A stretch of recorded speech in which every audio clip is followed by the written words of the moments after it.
नमस्कार साथियों, मैं शिवम स्वागत करता हूं आपका सिविल सारथी में। आज हम अफ्रीका महाद्वीप का पार्ट 2 पढ़ेंगे, जिसमें हम पॉलिटिकल के साथ साथ उसका फिजिकल जो भी विशेषता होंगे उनको जानेंगे। तो चाहिए शुरू करते हैं। पिछली पार्ट का जो है हम रिवीजन करते हैं पहले 2 मिनट में। तो आइए जानते हैं कहाँ से हमने शुरू किया था। तो आपने देखा था, यहाँ हमने देखा था जिब्राल्टर जल संधि। आप देखिए, ये था जिब्राल्टर जल संधि। यहाँ आपको मोरक्को की साइड में स्पेन का क्यूटा बंदरगाह मिलेगा। स्पेन का क्या मिलेगा? क्यूटा, क्यूटा बंदरगाह। तो अब इसको याद रखिए, क्यूटा स्पेन में है, स्पेन का जो है मोरक्को में है क्यूटा बंदरगाह। और आपको यूके का जिब्राल्टर मिलेगा स्पेन में। तो आप ये बड़ी बारीकी जो चीज़ है, फैक्ट है यहाँ पर, वो याद रखिएगा। यहाँ पर जो है यूके का जिब्राल्टर है और इधर स्पेन का क्यूटा है। तो इसको बीच में कौन सी जल संधि है? जिब्राल्टर जल संधि है, जो कि भूमध्य सागर से आपको अटलांटिक महासागर में प्रवेश देती है। इसलिए इसे भूमध्य सागर की चाबी कहा जाता है। और आप देखेंगे मोरक्को से हम आगे चलेंगे यहाँ से, तो मोरक्को, अल्जीरिया, ट्यूनीशिया, इन तीनों देशों में हमने देखा था क्या? एटलस पर्वत का विस्तार था। यहाँ बर्बरा समुदाय का जो है रहने के कारण इसके बर्बर स्टेट भी कहते हैं तीनों को। हमने ये जाना था एटलस पर्वत की जो चोटी थी। अभी हम फिजिकल मैप देखेंगे। यहाँ पर आपको माउंट टोबकल दिखा था और मोरक्को में एक मराकेश जो शहर है, रबात इसकी राजधानी है। तो हमने देखा था। हम आगे चले अल्जीरिया। अल्जीरिया हम आगे पहुँचे अल्जीयर्स और ट्यूनीशिया में ट्यूनिस। ये ट्यूनिस है, ये अल्जीयर्स है। और मोरक्को, अल्जीरिया, ट्यूनिस, इन तीनों का जो तटीय क्षेत्र है आप आगे देखेंगे। अल्जीयर्स, ट्यूनिस और ये ट्रिपोली, ये जो ऊपर वाला क्षेत्र है जो हमने देखा था कल, ये जो है पेट्रोलियम के लिए काफ़ी महत्वपूर्ण है। पेट्रोलियम का उत्पादन, भंडारण काफ़ी महत्वपूर्ण है यहाँ पर। तो ये और इस क्षेत्र में जो है एटलस पर्वत जो है सारा मरुस्थल से अलग करता है भूमध्य सागर को। जो भूमध्य सागरीय जलवायु क्षेत्र है ये ऊपरी हिस्से में पाया जाता है, उत्तरी क्षेत्र में। यहाँ पर रसदार फलों की खेती होती है और खाद्य प्रसंस्करण उद्योग का विकास हुआ है। तटीय क्षेत्र जो है डेवलप माने जाते हैं। और जो नीचे वाले जो एरिया है यहाँ पर काफ़ी समस्याएं सामाजिक आर्थिक रूप से। तो आप ये मान के चलिए, तट जो है व्यापार की दृष्टि से महत्वपूर्ण होता है, इसलिए विकसित हो जाता है। ट्रिपोली पहुँचे हम, ट्यूनीशिया से ट्रिपोली जो लीबिया की राजधानी थी। यहाँ से हमने एक अंदर एक सिटी देखी, अल अजीज़िया। अल अजीज़िया जो है अफ्रीका का और माना कि विश्व का भी सबसे गर्म स्थान है। यहाँ टेम्परेचर 56 डिग्री 57 डिग्री पहुँच जाता है। और आप ऐसे अरब क्षेत्रों में देखेंगे, क्योंकि डेजर्ट है यहाँ भी गर्म क्षेत्र पाए जाते हैं। तो हम लीबिया से आगे निकले तो हम इजिप्ट देखेंगे। ये काफ़ी महत्वपूर्ण देश है इजिप्ट, जो कि विकसित है मतलब अफ्रीका में। इधर आप साउथ अफ्रीका देखेंगे नीचे, इधर आप ऊपर इजिप्ट देख रहे हैं। इधर आप छोटे छोटे देश देखेंगे पश्चिमी तट पर, जो आपको विकसित दिखाई देंगे। तो इजिप्ट में विकसित क्यों है? इजिप्ट जो है नील नदी जो है यहाँ पर वरदान है यहाँ पर। और आप देखेंगे ये कायरो है, एक सिटी है जो तट से दूर है, बंदरगाह नहीं है। यहाँ पर एक अलेक्जेंडरिया है, आपको दिखाएंगे अलेक्जेंडेरिया एक बंदरगाह है। इस क्षेत्र में जो है खेती की जाती है किस चीज़ की? तो यहाँ पर कपास होता है, कपास और गन्ना। कपास और यहाँ पर शायद चावल किए जाते हैं। तो आप देखिए, वस्त्र के लिए और चावल के निर्यात की दृष्टि से ये काफ़ी महत्वपूर्ण क्षेत्र। तो दोस्तों, कपास जो है इससे वस्त्र बनता है, वस्त्र निर्माण होगा। और यहाँ चावल, तो इन दोनों का निर्यात कहाँ से होता है? ये कायरा से हम ले जाते हैं, अलेक्जेंड्रिया यहाँ से जो है निर्यात किया जाता है। तो ये काफ़ी महत्वपूर्ण बंदरगाह है। उत्तरी अमेरिका का मतलब अफ्रीका का जो है सबसे व्यस्ततम बंदरगाह माना जाता है अलेक्जेंड्रिया। ये परीक्षा में पूछा गया है, तो आप याद रखिएगा अलेक्जेंड्रिया को। अब हम देखते हैं आगे। यहाँ पर हमने क्या देखा था? सिनाई पेनिनसुला देखा था। ये जो है ये सिनाई पेनिनसुला है। इसके एक तरफ जो है हमने अक्काबा की खाड़ी देखी, ये आपको अक्काबा दिखाया था, अक्काबा। और एक तरफ क्या था? एक तरफ था स्वेज की खाड़ी, स्वेज। और ये हमारी स्वेज नहर थी। आपने देखा इसमें 3 झीलें थीं। कौन सी? तिम्सा, ग्रेट बिटर, लिटिल बिटर। आप इसको रिकॉल करने का प्रयास करिए, एक बार और देखिए। सिनाई पेनिनसुला जो है हमारा, ये हॉस्ट पर्वत का उदाहरण था, हमने पिछली वीडियो में बताया था। और इसके दोनों तरफ भ्रंश घाटियाँ थीं, जिसमें एक तरफ स्वेज की खाड़ी और एक तरफ अक्काबा की खाड़ी थी। हम आगे चले नीचे तो हमें सूडान मिला। सूडान में यहाँ दारुस्सलाम बंदरगाह है, ये इंपॉर्टेंट है। उसके बाद हम इरिट्रिया में आए। इरिट्रिया, जिबूती, सोमालिया और इथोपिया, ये चारों देश जो हैं हॉर्न ऑफ अफ्रीका का पार्ट माने जाते हैं, हॉर्न ऑफ अफ्रीका।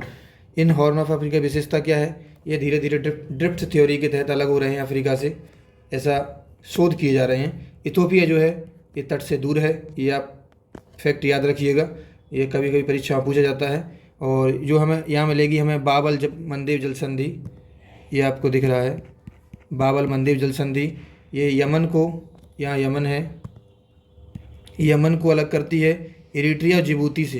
तो ये परीक्षा में काफ़ी महत्वपूर्ण है ये जल संधि। यहाँ जो है लूटपाट की घटनाएं काफ़ी होती हैं। आप यहाँ देखेंगे अदन की खाड़ी, अदन की खाड़ी, अदन की खाड़ी में जो है एक द्वीप है सोकोत्रा द्वीप, जो यमन का है, तो इसको याद रखिएगा, ये सोकोत्रा। तो हम ये सोकोत्रा द्वीप पढ़ा। उसके बाद हम चले आगे इथोपिया, सोमालिया से आगे निकल के हम पहुँचे केन्या।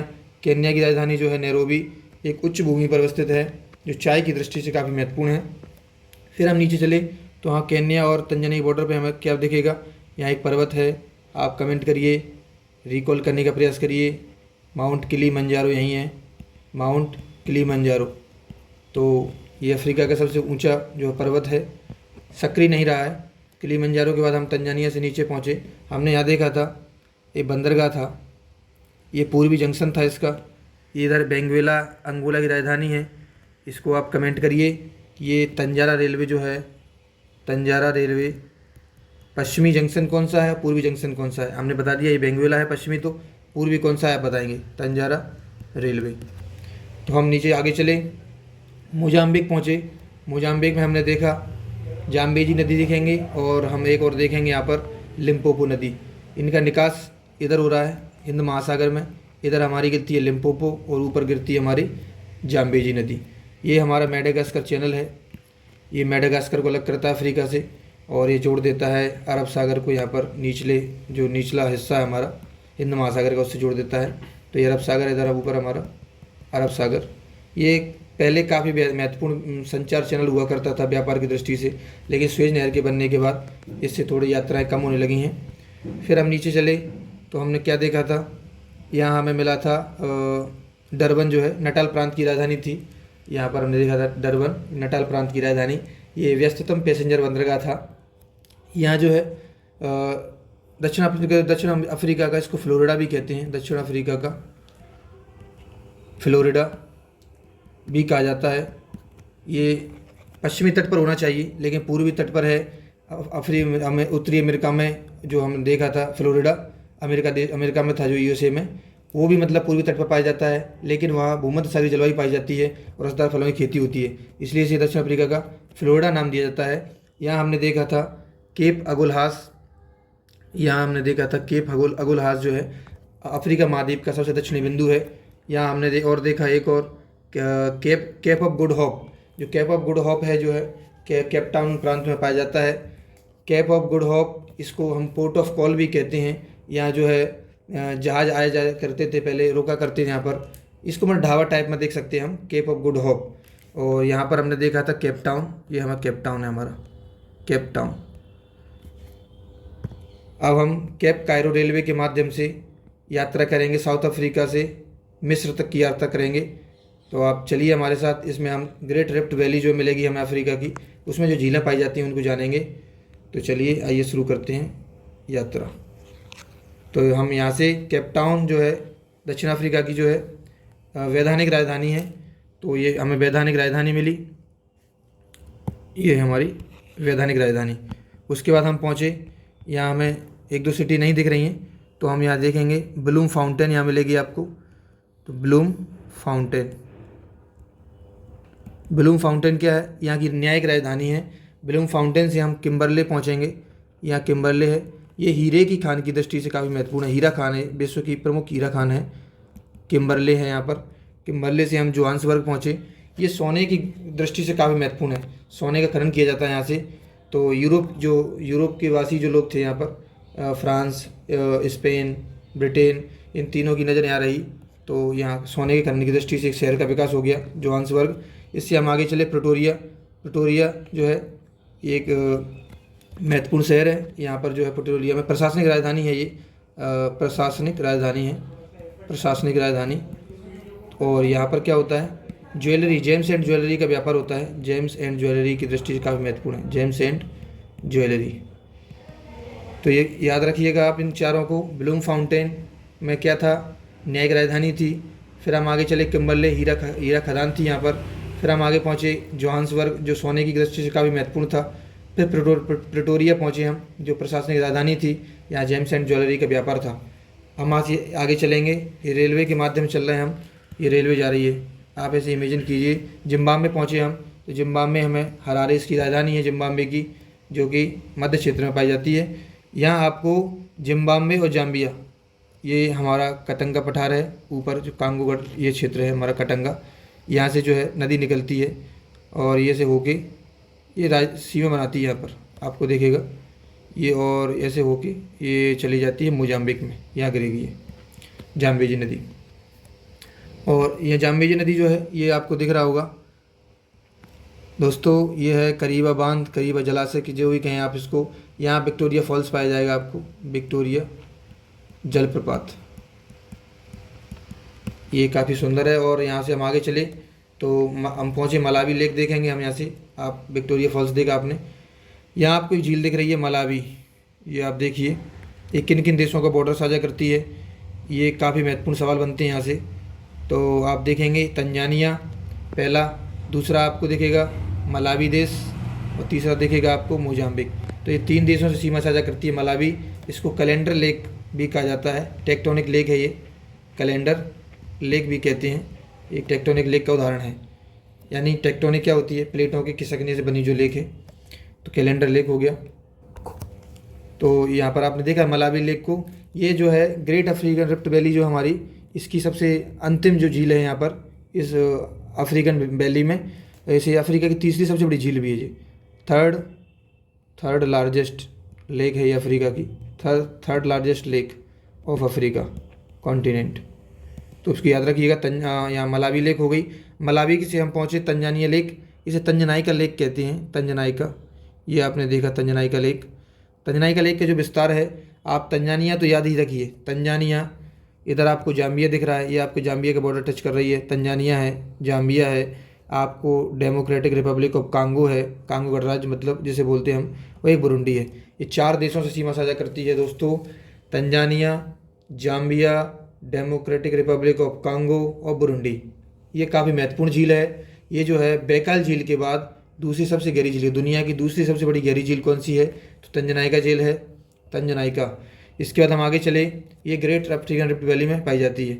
इसके बाद आप यहाँ देखेंगे सबसे महत्वपूर्ण अफ्रीका की एक और महत्वपूर्ण झील, जिसे हम बोलते हैं विक्टोरिया झील। विक्टोरिया झील जो है आप यहाँ से गुजारेंगे, साओ तोमो प्रिंसिपे आपको दिख रहा है यहाँ पर, इसी से गुजरती है हमारी जो है विषुवत रेखा। ये आप याद रखिएगा, विषुवत रेखा, कर्क रेखा और मकर रेखा तीनों गुजरती हैं अफ्रीका महाद्वीप से। इन पर कौन कौन से देश पाए जाते हैं, इनको आप याद करिए ट्रैक के माध्यम से, जैसे भी हो। ये काफ़ी महत्वपूर्ण परीक्षाओं में तो पूछा ही जाता है, तो हम इसको आपको कराएंगे भी।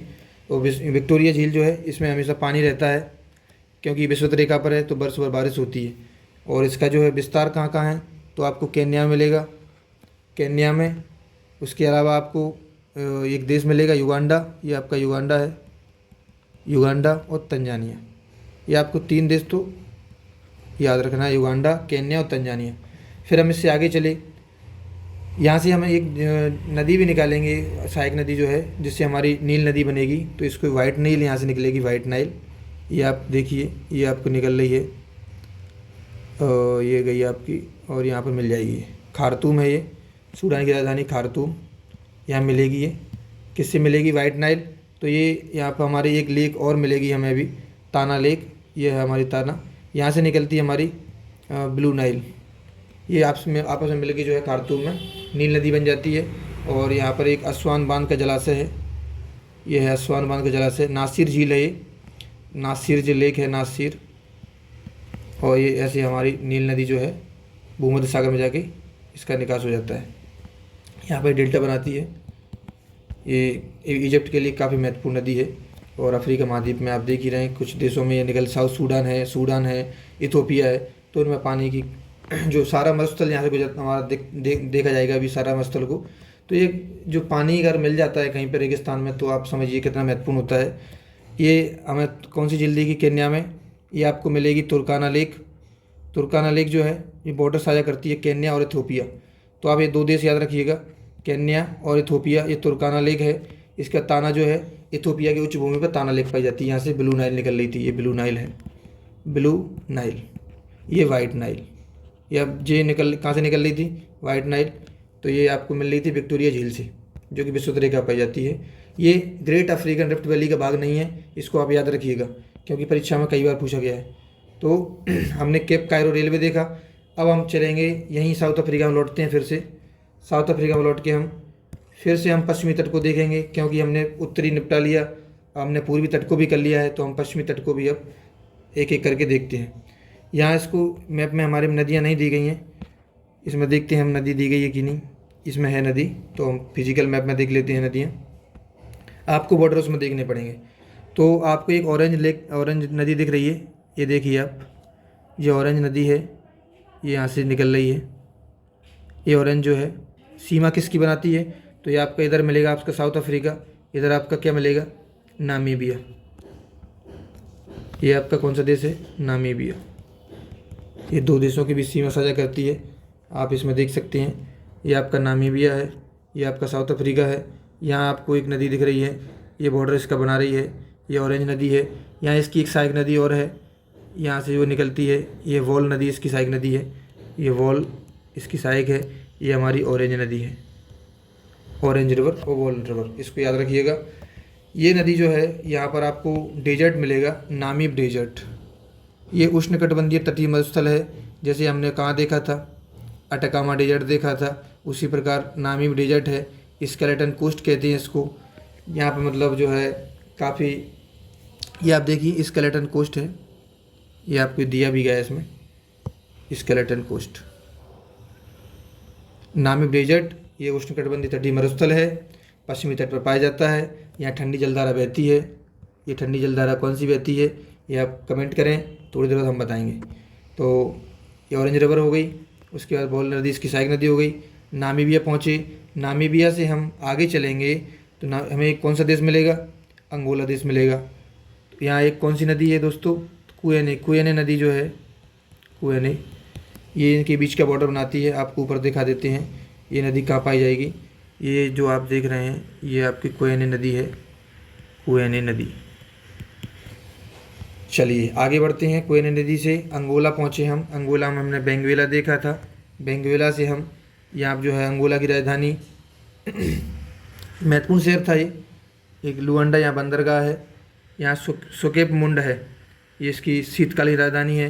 विंदाहो, यहाँ विंदाहो पाया जाएगा आपको, नहीं सुगी नामीबिया में है इसकी राजधानी विंदाहो। ये है बिंदहुक बोलते हैं इसको।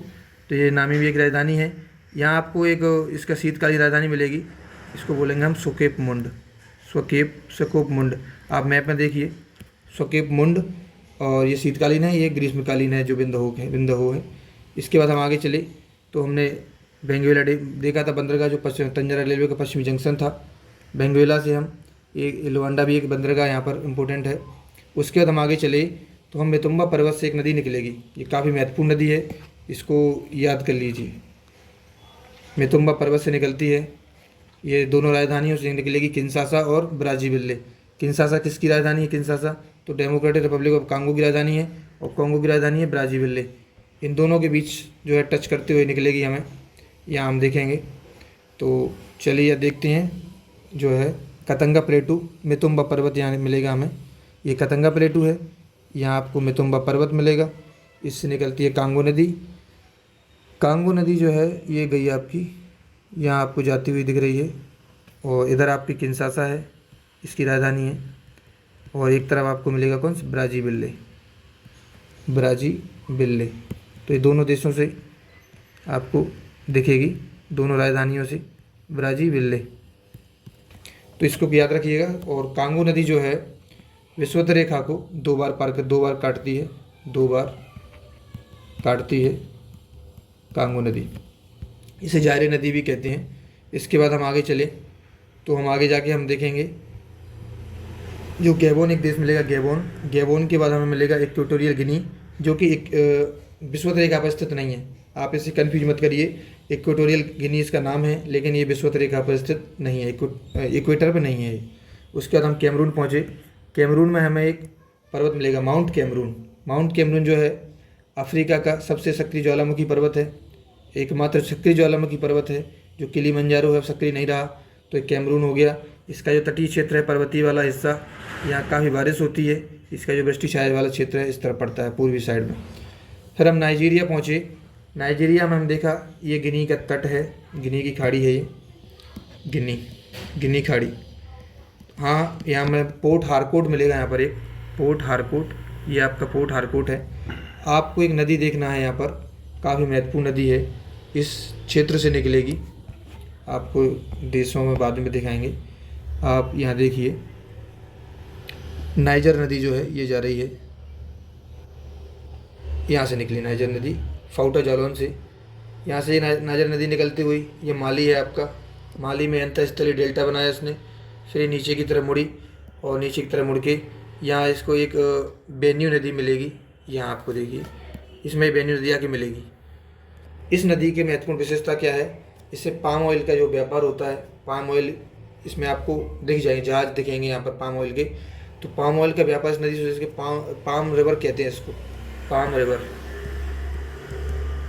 रिवर इसको बोलते हैं। यहाँ आप कैमरून में आपको एक अदमावा माउंटेन मिलेगा, अदमावा हाईलैंड। ये पूछ सकता है अदमावा हाईलैंड कहाँ है या अदमावा माउंटेन कहाँ है, तो आपको कैमरून में बताना है। इसके हमने देखा नाइजर नदी देखा। नाइजर के बाद हम यहाँ आपको देखेंगे नाइजर डेल्टा भी बना रही है यहाँ पर। ये गोल्ड कोस्ट बोलते हैं घाना में, ये घाना है हमारा। घाना का जो तट है उसको गोल्ड कोस्ट के नाम से जाना जाता है। यहाँ कोको की खेती होती है, कोको ट्रायंगल बनता है। तो आप इसको मैप में देखेंगे भी, इसमें सिटी के नाम दिए नहीं गए हैं, आप ऐसे इमेजिन कर सकते हैं। ये यहाँ पर बनाती है, तट के समीप कोको ट्रायंगल बनता है यहाँ पर। और यहाँ पर आपकी घाना नदी भी है और एक घाना झील है, एक जलाशय का भाग है घाना झील। आपको नाइजीरिया का बेनिन, टोगो, घाना, उसके बाद कोट दी आइवरी के बाद आपको लाइबेरिया मिलेगा। लाइबेरिया से आप कहाँ पहुँचेंगे, सियरा लियोन से गिनिया, उसके बाद आप पहुँचेंगे गिनी बिसाऊ, ये आपको गिनी बिसाऊ दिख रहा है। उसके बाद गैम्बिया और सेनेगल मिलेगा। यहाँ आप दो नदियाँ देखिए, फोटा जालौन से निकलती हैं, ये आपका फोटा जालौन है। यहाँ से आपके दो नदियाँ निकलेंगी, एक आपकी गैम्बिया, एक सेनेगल। फोटा जालौन से नदी निकलेगी।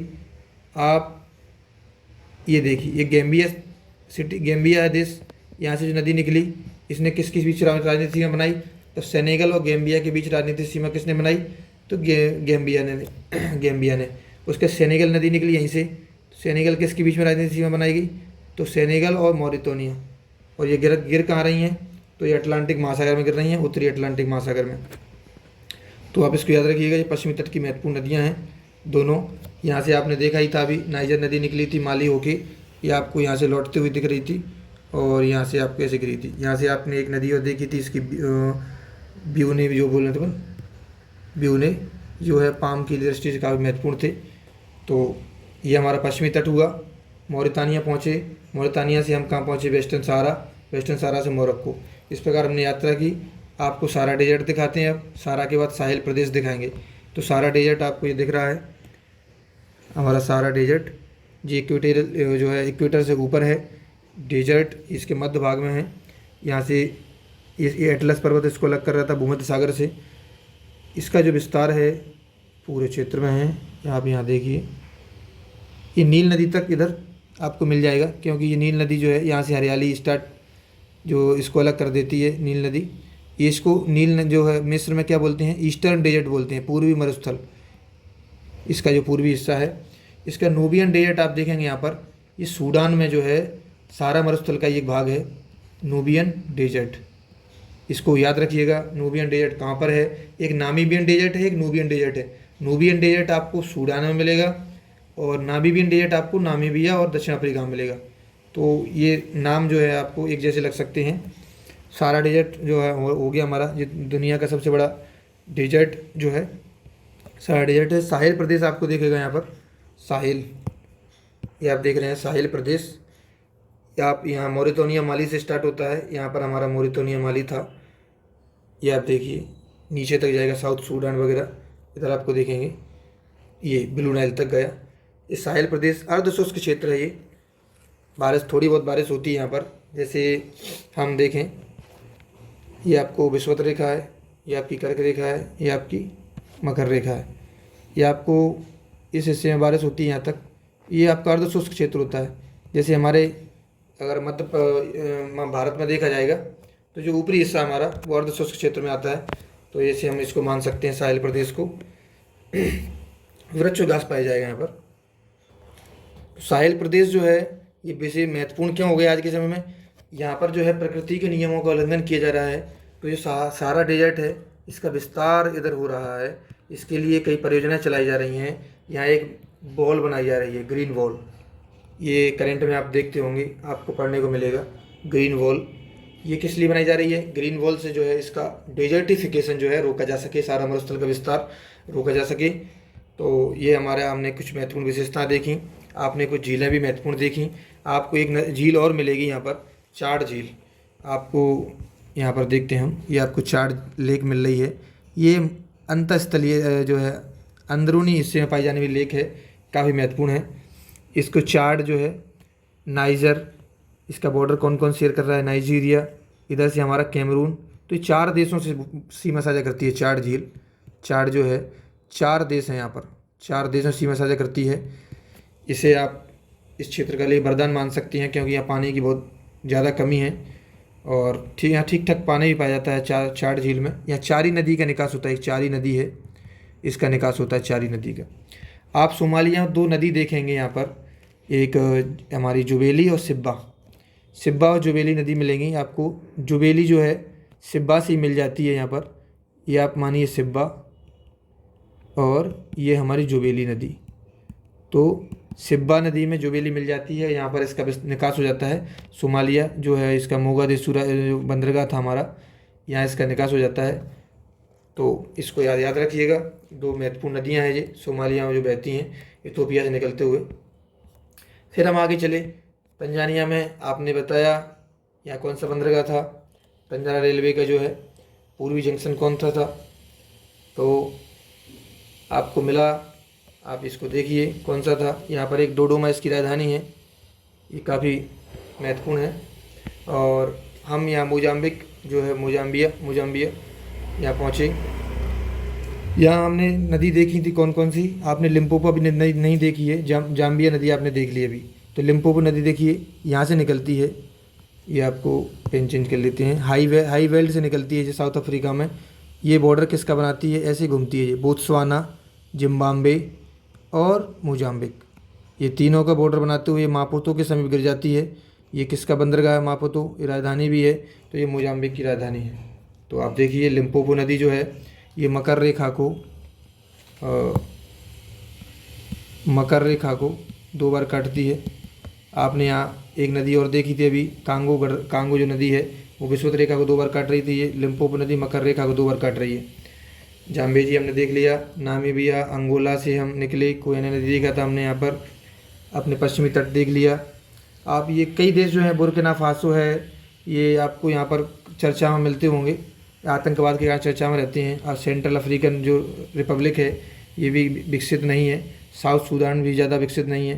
तो यहाँ गरीबी और भुखमरी ज़्यादा पाई जाती है अफ्रीका में, बीमारियाँ भी बहुत होती हैं। ये जो विषुवत रेखा का क्षेत्र है यहाँ पर आर्द्रता बहुत पाई जाती है। आप एक और चीज़ देखेंगे हम, बोत्सवाना में हमारा एक कालाहारी डेजर्ट मिलता है, कालाहारी मरुस्थल जो है ये ओकाबेंगो जो है नदी, यहाँ पर ओकाबेंगो स्वैम्प्स का जो है इससे निर्मित होता है। इसमें पड़ता है ये कालाहारी डेजर्ट है। यहाँ आपको हाथियों की मृत्यु के लिए जो है एक बार चर्चा में आया था ज़्यादा। यहाँ हाथियों की कई सामूहिक रूप से मृत्यु हुई थी, किसी रोग के कारण हुई, ये शोध का विषय है। अभी इसका आप देखिए करंट में क्यों चर्चा में रहा था। तो कालाहारी मरुस्थल, यहाँ ओकाबेंगो स्वैम्प्स पाया जाता है। ओकाबेंगो, इसको आप लिख ही लीजिए, ओकाबेंगो स्वैम्प्स,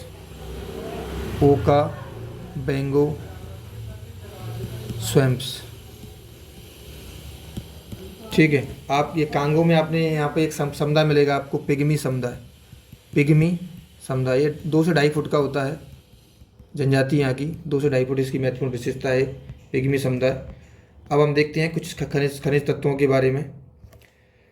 आइए खनिज तत्वों के बारे में देखते हैं। तो आपने ये देखा कतंगा प्लेटू, जो मितम्बा पर्वत है, यहाँ पर कॉपर पाया जाता है, कॉपर की दृष्टि से काफ़ी महत्वपूर्ण है। एक ब्लू बी प्लेटू है, इसमें कई प्रकार के खनिज पाए जाते हैं। कालाहांडी डेजर्ट आपने देख ही लिया है। उसके बाद हम देखते हैं अदमाबा आइलैंड। जोस प्लेटू जो है ये टिन की भंडार की दृष्टि से काफ़ी महत्वपूर्ण है, टिन का भंडार है यहाँ पर। फिर हम आगे लोमा पर्वत जो है एक फाउटा जलोन, यहाँ की नदियों का जो उद्गम हो रहा था इसके लिए महत्वपूर्ण था। इसके बाद हमने गैम्बिया और सेनेगल नदी देखी थी। एटलस माउंटेन देखा, ये माउंट टोबेगल देखा आपने मोरक्को में। ईस्टर्न डेजर्ट यहाँ मिला आपको, ईस्टर्न डेजर्ट। एक आपको लीबियन डेजर्ट, ये काफ़ी महत्वपूर्ण नहीं है क्योंकि आप लगा सकते हैं लीबिया, और लीबिया डेजर्ट पाया जाएगा। नूबियन डेजर्ट ये इंपॉर्टेंट था क्योंकि सूडान में पाया जा रहा था, और ये सारा मरुस्थल का ही विस्तार है। ये अफ्रीका जो नील नदी इसको अलग कर देती है, तो नूबियन डेजर्ट याद रखिएगा। आपको यहाँ एक लेक हमने देखी थी, असल लेक, जो जिबूती में थी। फिर हमने आगे बढ़े थे, हम इथोपियन आइलैंड देखा था, हाईलैंड्स, और नॉर्थ अफ्रीका देखा हमने। और यहाँ पर हमने माउंट केनिया देखा था कि उच्च भूमि पर किसकी खेती की जा रही थी, यहाँ पर चाय की खेती के लिए काफ़ी महत्वपूर्ण था। तो ये आपने ग्रेट रिफ्ट वैली देखा, यहाँ पर हमने काफ़ी महत्वपूर्ण झीलें, मलावी झील, तंजनाइका झील, विक्टोरिया झील से अलग थी। हमने तुर्काना, ताना, ये सब झीलें देखी। और ये मतलब जो है ओवरव्यू है हमारा अफ्रीका का। ये काफ़ी महत्वपूर्ण महाद्वीप है, यहाँ से कई क्वेश्चन बनते हैं। इनको आपको बिल्कुल एक बार और रिवीजन करना है। ब्लैंक मैप में आपको सब चीज़ को नोट करना है। ये सारा डेजर्ट था हमारा, ये हमने साहिल प्रदेश देखा, अर्ध शुष्क जो है ये विस्तार हो रहा है सारा मरुस्थल का, सारे साहिल प्रदेश की ओर। इसके लिए कई योजनाएं भी चलाई जा रही हैं। कांगो बेसिन आपने देखा, यहाँ एक कसई नदी है, इसकी महत्वपूर्ण सहायक नदी है कसई। कसई जो है हीरे के जो व्यापार होता है, हीरा पाया जाता है इस नदी के क्षेत्र में, तो हीरा यहाँ पे एक्सपोर्ट हो जाता है। तो हमने जो महत्वपूर्ण परीक्षा की दृष्टि से महत्वपूर्ण चीज़ें वो कर ली हैं। और आप बताइए जो है गल्फ़ ऑफ गिनिया जो हमने देखा था यहाँ, और स्लेव कोस्ट आपको यहाँ पर जो है भारत से, दुनिया से कई तरह से जहाँ लोग पहुँचा जाते थे अफ्रीका में मजदूरी करने के लिए, तो ये गुलामों की तरह यहाँ पर इस तट पर लाए जाते थे, स्लेव कोस्ट कहते हैं, इसलिए इसका नाम पड़ा। केप अगुल हास देखा था आपने, दक्षिणी बिंदु है जो है, Cape of Good Hope, port of call कहा जाता था हम जिसको कहा था।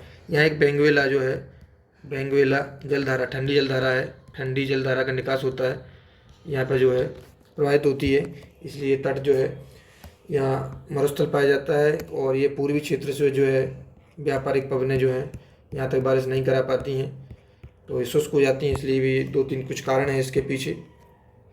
और हमने इसको आगे आप देखेंगे यहाँ विषुवत रेखा, कर्क रेखा और मकर रेखा के जो है किन किन देशों से होता है, इसे आप अपने मैप में देखिए क्योंकि इसमें गलती होने के चांस बहुत होते हैं, बहुत बारीकी होता है इसमें रेखाओं का निर्धारण करने में। तो आप कमेंट में करिए कि आपको विषुवत रेखा कहाँ कहाँ दिख रही है, आपको विषुवत रेखा बताना है कि किन किन देशों से विषुवत रेखा गुजर रही है।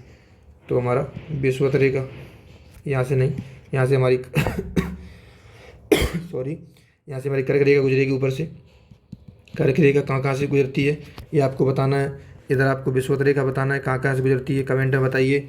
इसके बाद हम आपको इधर बताते हैं मकर रेखा जो कहाँ कहाँ से गुजरती है। तो ये हमारी ऐसे गुजरेगी, इसको आप मकर रेखा यहाँ बताना है आपको। तो चलिए आप चैनल को लाइक सब्सक्राइब कीजिए।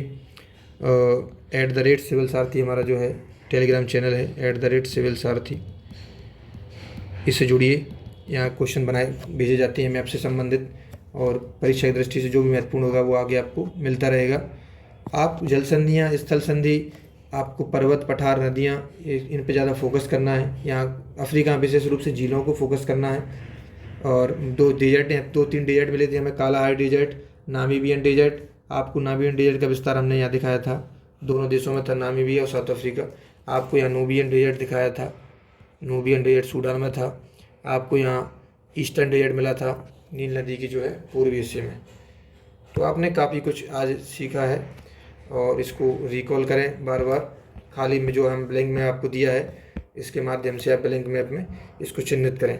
इसके माध्यम से आपको झीलें याद हो जाएंगी। आपको ये 2 देश और देखने हैं, कमेंट करना है कि जो 2 देश कौन कौन से हैं जो दक्षिण अफ्रीका में ही अंदर पाए जाते हैं। ये छोटे छोटे देश हैं ये आपको। चलिए तो आप इसको ब्लैंक मैप को भरेंगे नहीं, अब अगले पार्ट जो है हम कराएंगे उसमें आपको अफ्रीका का ओवरव्यू देंगे। चलिए आपसे विदा लेते हैं। हमारा चैनल लाइक कीजिए, सब्सक्राइब कीजिए और जुड़े रहिए सिविल सारथी के साथ। धन्यवाद।